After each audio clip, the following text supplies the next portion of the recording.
will be specific steps to strengthening the border? And Donald Trump called up those folks and said, don't put that bill on the floor for a vote. Yeah, I think a lot boils down to values. I just said it really values are on the does. line here. One does not have to abandon their faith. Right.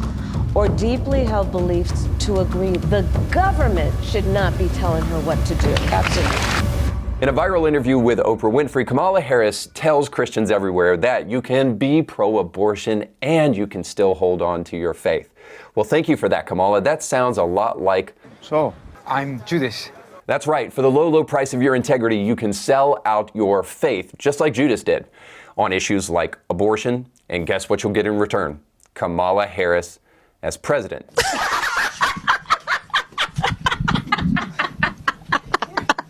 Now, if that sounds like a raw deal, perhaps there's another option and maybe a reason why Kamala wants valueless Christianity. And we'll talk about it today on Indie Thinker.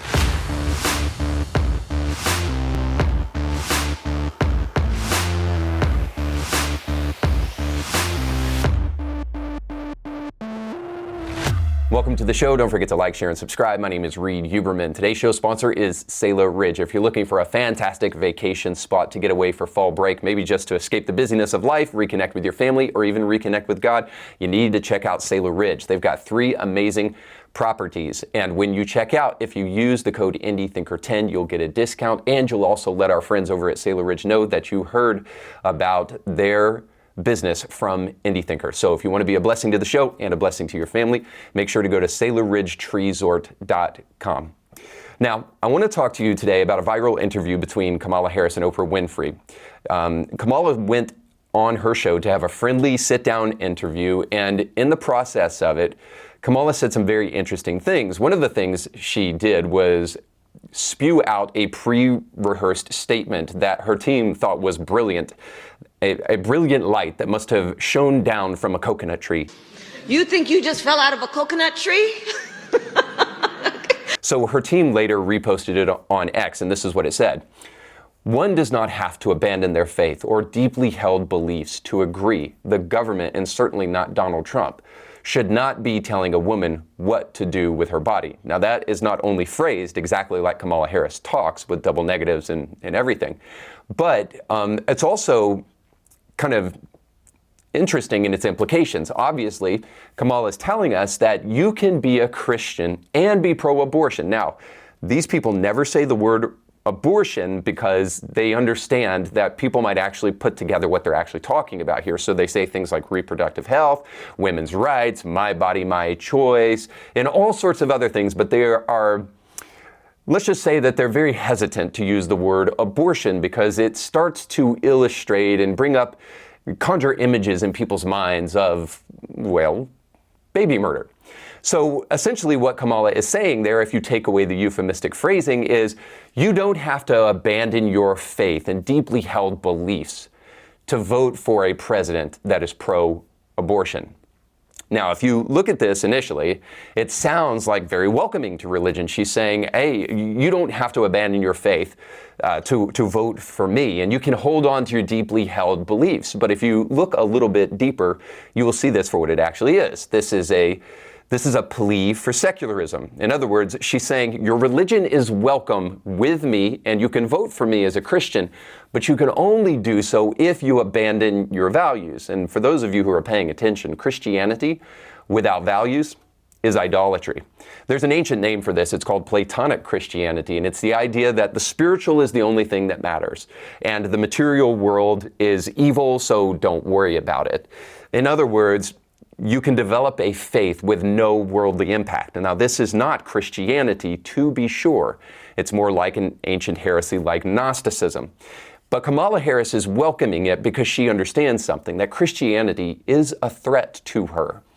It's a threat to her, and I'll show you why on today's show. Because underneath the cry for all faiths to come to her doorstep, as long as you're willing to get rid of your values, shows that there's something that is important that Americans need to have in order to hold on to democracy. And I'll talk to you about that as we dig into this interview between Kamala and Oprah. The moment you heard, I mean, I really have been saying to people, it felt like a veil dropped and you sort of stepped through that veil. Did you feel like that? I felt a sense of responsibility, to be honest. Well, I can understand why. When you throw the decaying old man off the back of the train, and he's president at the time, you probably would feel a sense of responsibility. But on full display here, kind of jokes aside, is the way the left loves to use euphemism, that there was a veil that dropped. I mean, let's just get real. We all know what happened. Joe Biden was going to be miserably defeated by Donald Trump, and you guys did everything in your power to get rid of him. There was no veil that dropped. To be honest with you. And with that comes a sense of purpose. But I mean, we're all here and you all are taking time out of your busy lives, everyone here, everyone on the screen, because there really is so much at stake. You know, I have spent the majority of my career being concerned about the well-being of other people. Yeah. As I've said, in my career as a prosecutor, I never looked at a victim or a witness and asked them, are you a Republican or a Democrat? The only thing I ever asked them is, are you okay? Are you okay? I know when I heard that. You know? Touch me. And traveling this country and knowing what is at stake in terms of fundamental freedoms, what's at stake in terms of fighting against hate and those efforts to divide us. And I do know that I'm in a position to do something about it. So I felt a great responsibility. And the incredible power of the people, right? Who, you know, I'm not the only leader in this. We're all leaders in this. This is so much bigger than me. It's about who we are as Americans. And it's about making clear what we stand for. And what we stand for is, it is about the ideals upon which we were founded, including the importance of freedom and the importance of independence and the importance of dignity and purpose. But it is also about what we stand for in terms of our values. I think of it this way. I think a lot boils down to values. I just said values are on the line here. It does. I mean, think about it, Oprah. The idea that some would suggest, and that my opponent and it suggests, which is that the measure of the strength of a leader is based on who you beat down. Come on. The real measure of the strength of a leader is based on who you lift up. All right, the real reason I wanted to show you that clip is the people behind Kamala Harris nodding their head as though that woman said anything intelligent right there, more than just pontificating and spitting out platitudes. If I could truly offer anything, it's not just kind of an indignation there, it's just simply this, like, you should know when you're being lied to. You should know when you're being played for a fool. We don't need an empath-in-chief, we need a commander-in-chief. Now, you can vote for whoever you want to at the end of the day. It is a free country. But the fact that there are a bunch of clapping seals out there who honestly think that Kamala Harris has done anything to actually lift people up since she's been the vice president, I mean, I would love to hear down in the comment section what you honestly think. And if you can say it with a straight face, then I guess you joined the crowd of people nodding their head. But more importantly, than even those in the crowd who are clapping seals for Kamala Harris is the fact that not only she said nothing and they're clapping, but that she honestly thinks she said something. Now, when she talked about her purpose and how important it is and the responsibility, all I could keep on thinking of is this. I am Loki of Asgard, and I am burdened with glorious purpose. Now, I not only thought about that, but I also thought about this. Kamala Harris is desperately in love with power. Even if you want to be fair and say Donald Trump is too, and he's an egomaniac and all of that, let's just be really, really clear. Kamala Harris has been continually placed throughout her career in positions of power without earning a single one of them. This is how lustful for power this woman actually is. For those of you who would argue that she got her AG position because she worked really hard, I want to remind you of Willie Brown. This isn't a personal smear, this is just a basic fact. I want to remind you of the fact that she became vice president because she was a black woman, according to our president, not according to me. And I commit that I will, in fact, I'll pick a woman to be vice president. And then I want to remind you of the fact, most recently, that now she is running for president without winning a single vote ever.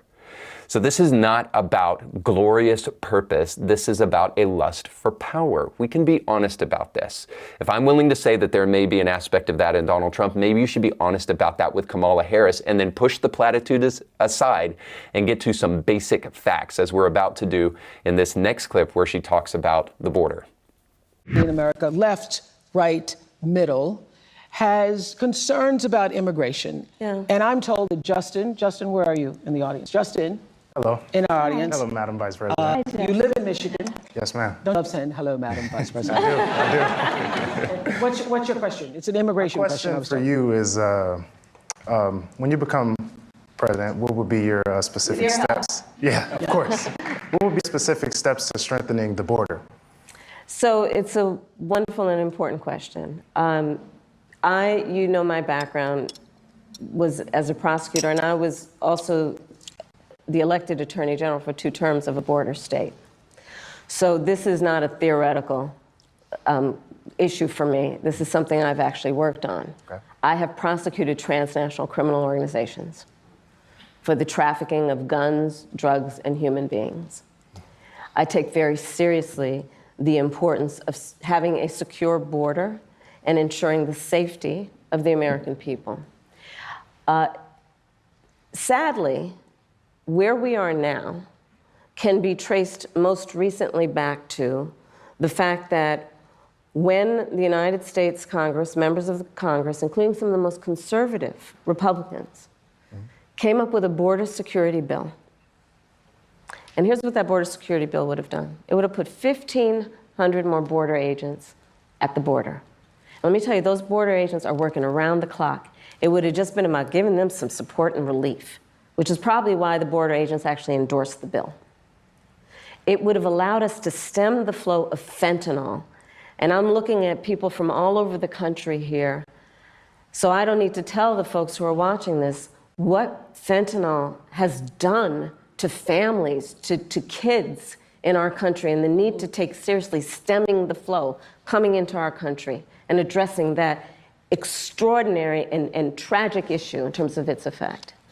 The bill would have allowed us to have more resources to prosecute transnational criminal organizations. And it would have been part of the solution. And Donald Trump called up those folks and said, don't put that bill on the floor for a vote. He blocked the bill, and you know why? Why? Because he'd prefer to run on a problem instead of fixing a problem. And he has put his political... Just a little bit of fact checking is in order here. First and foremost, you should know that ICE and the Border Patrol did not endorse the Senate bill. Who actually did was the Border Patrol Union, and we all know that the unions are in bed with the American left because of money. So you should know that about the bill, but more importantly, you should know this, that she is oddly pointing to what she did as Attorney General rather than the fact that she is presently the Vice President and the person in charge of the border. So the reason she wants to point to her record as AG is because she wants us to forget that under her and Biden, this crisis was created. And this was created on day one, not when this Senate bill wasn't passed. The Senate bill was created because Biden and Kamala had already been responsible for creating the greatest border crisis in American history. And it happened on day one when Joe Biden signed an order to remove the Remain in Mexico policy that Trump put in place, meaning that people could freely come into our border, hang out in the United States, come to their court appointment, not come to their court appointment, but enjoy all of the free benefits that the Democrats wanted to give them. And of course, that is why we have a border crisis. Not to mention the fact that it's also seen that when Texas tried to put razor wire up to keep their border safe, of course, the Biden-Kamala administration made it clear that they were not interested in doing that, cut down the razor wire so that they could open up the border wide.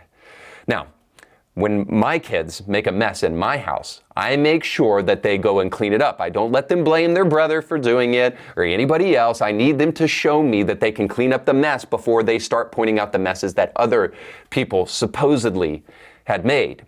The reason I point this all out is I hope you can see what this is. This is an attempt to try to prey upon the gullibility of the American voter.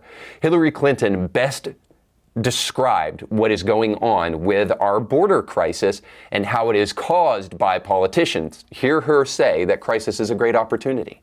It is an old friend of mine and my husband's, and was in the White House when Bill was there, and he said, you know, never waste a good crisis. And when it comes to the economic crisis, don't waste it. Now, if you get offended very easily and emotionally triggered, let's just go ahead and say that this is a political tactic and not necessarily a leftist tactic, but I believe it's much more at home in the left. What you see is that politicians consistently introduce crisis into the United States, in this case, an open border. And then they try to tell you that they are the cure for the crisis that they created. And the cure in this case would be vote for Kamala Harris, and she will stop all of this from happening. And of course, once she gets her way, it will then turn into a policy that reels back more of your freedoms and liberties now that they have created this crisis. Of course, this was most prominently seen in COVID. The policy eventually here, if Kamala gets her way, will be a mass amnesty that creates a new voter bloc. So you see, the crisis was intentional so that they could create the cure, but also so that they could institute their own policies that reduce your freedoms and increase their power. And the real result is that your freedoms will be gobbled up by the government simply because you allowed these people to lie to you. So this crisis cure policy paradigm is present in so much of what we see in Kamala's misleading lies. And it is a recipe for totalitarianism. Like I said, a recipe for gobbling up your freedoms. But there is a cure for this crisis cure policy agenda. And we'll see it as she continues to lie to the American public about abortion. This week, the case of a young woman who lost her life after the abortion ban took place in Georgia made national headlines. Amber's case came to light through the reporting of journalist Kavitha Sarana with ProPublica. And so listen to her story. 2 years ago, 28-year-old Amber Nicole Thurman, a medical assistant and a single mother to a 6-year-old boy, found out she was pregnant. Amber had just secured her own apartment and was thinking about going to nursing school. She made the decision to terminate her pregnancy. A strict abortion ban had recently taken place in her home state of Georgia, which caused Amber to travel to North Carolina for the procedure. Traffic made her miss the appointment, so the clinic gave her medication, what are known as abortion pills. Once back home, Amber experienced profuse bleeding, vomiting, severe pain. She eventually passed out. Her boyfriend called for an ambulance. At the Georgia hospital, Amber's condition deteriorated quickly. In a rare occurrence, it was discovered her body had not expelled all the fetal tissue and an infection was spreading. Official Georgia State medical expert analysis of her case says Amber should have received a life-saving D&C, but doctors waited 20 hours before deciding to take her to surgery. Amber's blood pressure had taken a dive. Her organs had started failing. In the operating room, her heart stopped. On the way to surgery, Amber's last words to her mother were, "Promise me you'll take care of my son." I just don't believe that those legislators, that the government has a right to be in your womb. They have no right to be in your womb with decisions about your womb. And one does not have to abandon their faith. Right. Or deeply held beliefs to agree the government should not be telling her what to do. Absolutely. Now, first and foremost, my heart goes out to the family who lost their loved one. This is truly, truly tragic, and it's truly tragic that they lost the baby in that mother's womb and their daughter in very short order. But it's important to know a couple of things. First and foremost, that Kamala Harris is totally lying to you. She went quickly down to Georgia, where the devil goes to steal souls, to make sure to run on this story and try to drum up as much support as she possibly could with it. But the problem is that it is almost entirely a lie. This woman did not die because of the abortion laws in Georgia. She died because of mifepristone, the abortion pill. When she took the pill, it left baby tissue in her womb and she went into septic shock. Now, there is FDA warnings all over this pill that it will cause exactly the kind of thing that happened in this woman. In fact, I've heard that 1 in 25 women have to visit the emergency room after taking this pill. So it was this pill that sent her into shock and then eventually took her life. Now, they're going to try to suggest to you that it was the fact that Georgia abortion laws are so strict that she couldn't get a D&C, but of course that isn't true at all. Georgia abortion laws allow for emergency D&Cs in exactly this kind of situation, and this woman got one. She just didn't get it in enough time. So of course, this is two things. First and foremost, they are trying to only tell you what they think you need to know so that you won't ask questions. And whenever somebody tells you something happened, but they don't tell you why, they are hiding something. So why didn't this woman get a D&C when she needed it as quickly as she needed it? Because it doesn't have anything to do with the laws in Georgia. But the second thing is this, is they're also preying upon your ignorance because they know that there is HIPAA law violations for revealing patient information if you're a doctor. So the doctors who were over this can't come out and say, no, they're totally lying to you. This is why the D&C was delayed or whatnot. So there's still a lot we don't know. But what we do know is enough to say that this is complete and utter bullcrap. And this is yet again the policy that we see on display from the left all the time of crisis cure policy. So here, the crisis, of course, was created by the welfare state and incentivizing single mothers, feminism, which told a woman that she didn't need a man, and then, of course, the free love promiscuity that was promoted by the left through things like sex education and comprehensive sex education in schools. So that sent a skyrocketing rate of single motherhood into effect. And of course, the left was quick to jump in there and say, hey, we've got a cure for this skyrocketing single motherhood rate that we created. And all you have to do is perform an abortion and you can take care of that baby. And then we will then institute a policy that gives us the power over whether or not a human being can live on this earth. So there it is, crisis cure policy. Now I have to stop and tell you that I would praise this formula for its brilliant simplicity if it wasn't so incredibly demonic. But this is why Kamala wants anemic Christians. This is why Kamala wants Christians who can still be pro-abortion and not abandon their faith and not abandon their values. The reason that she wants that is because she wants weak and anemic Christians to vote for her because she knows that true Christianity is actually a defense against this kind of strategic policy of the left. Because right at the moment that the government begins to implement crisis and they turn on the pressure, they know that people will seek a pressure release valve, and they want to make sure that they are the ones in control of that valve, that they are the ones in control of the cure. Well, the Christian unapologetically doesn't look to the government in the midst of crisis. In fact, I would argue that what you look to in crisis is your God. Regardless of whatever faith values you say that you have, whatever you look to in crisis is your God. And the government wants you to look to them because they want to be the ones who on high give all of the cures and all of the policies and tell you what to do. So they know that Christians will look to Jesus Christ as their pressure release valve to not only find hope in him, but also find higher authority and higher truth than what they are being told by their government. Now, we'll step back and just say this, that for those atheists out there, you'd be hard-pressed to convince me that this isn't true about you.